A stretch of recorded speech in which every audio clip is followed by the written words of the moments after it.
All right, guys, welcome back to the channel. Look what we have today. We have a solar-powered fence energizer.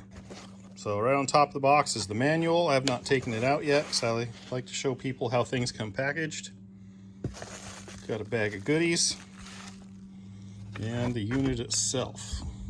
Is there anything else in the box? There's not. Okay, so there's the unit. You can see on the bottom is like a on-off. Here, I'm guessing it's probably a charge port. And there's where you're going to hook up your wires. You can see it's labeled ground and hot. And then this is going to go onto a pole or post or something to hold it up into the air. Let me get the rest of these items out and we'll be right back. All right, here's your information. So output voltage with no load is 5,700 to 10,200. 20 miles of max working length, that's quite a bit. Pulse intervals, stored energy, and it has a 6,000 milliamp built-in lithium battery. So supposedly it'll go 10 days without sunshine, and doesn't happen very often here. Solar panel, here's how you hook it up. So it comes with these leads. Here's what was in that other bag. So you have a charger, so you can charge it up in case it needs it. Obviously red and black, you all know how that works. Color coded, not too difficult. So you'll spin these off, put the appropriate one on there, tighten that back up.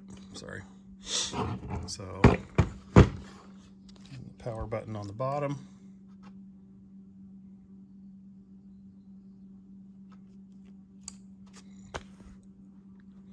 Anyways, so post not included, go on a T-post of some sort.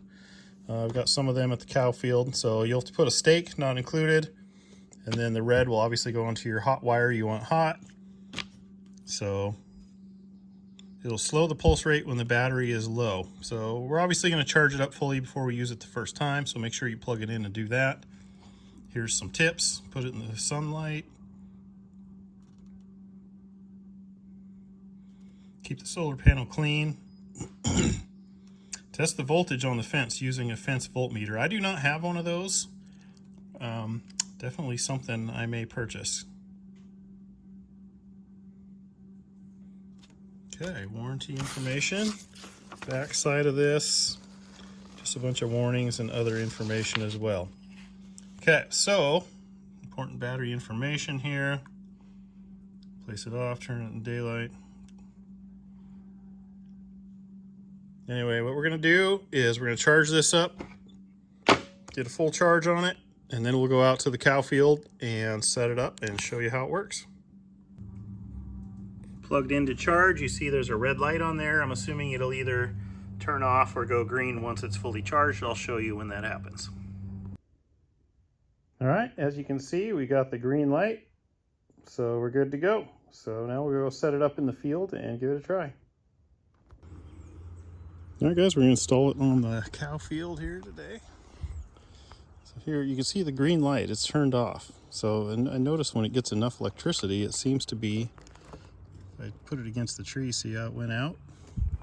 So it's pulling juice, even though we're standing here in the shade. So let's get it on a fence post here, and we'll show you how this is going to function. So they want to tell you to put it where it's going to see a lot of sun. So this is made to go on T-posts.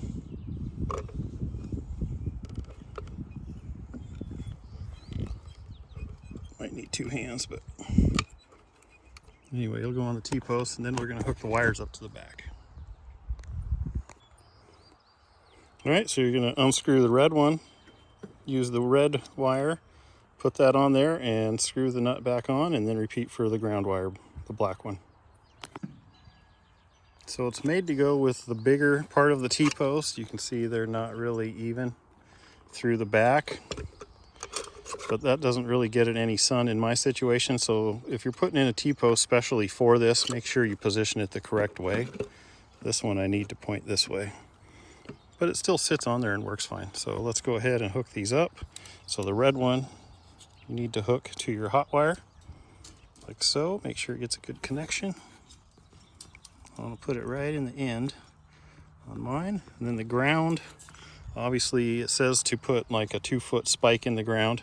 I have another fencer over there that's disconnected currently, so I'm going to go ahead and just hook it to that, because that I will show you.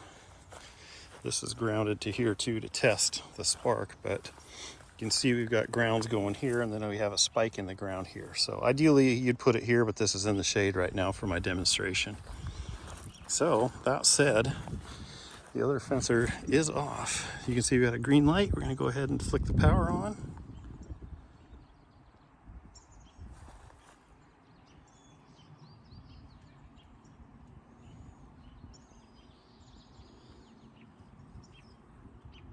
It should be working now. We'll test it here with this one and see if she's sparking. This is a ground wire.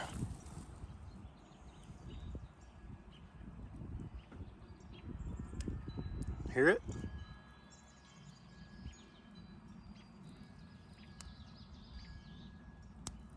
I saw the spark on that one, so it's working. So it maybe needs to charge up a little bit, but you can see the red light is flashing off and on, so it is working and charging at the same time.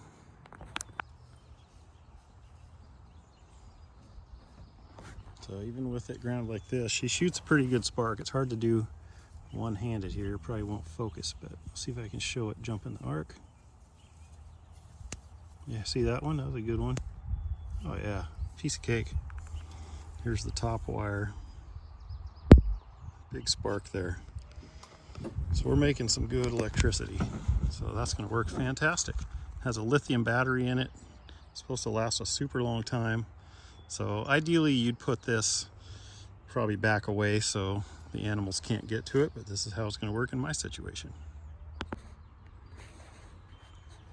Alright guys, that's pretty handy. If you're interested in how this works, this is it. If you're interested in getting one for yourself, you don't have electricity at your cow field, this is what you need. So like, comment, subscribe, check out the links down below. Appreciate you guys watching this. Catch you on the next one. John VH Life out.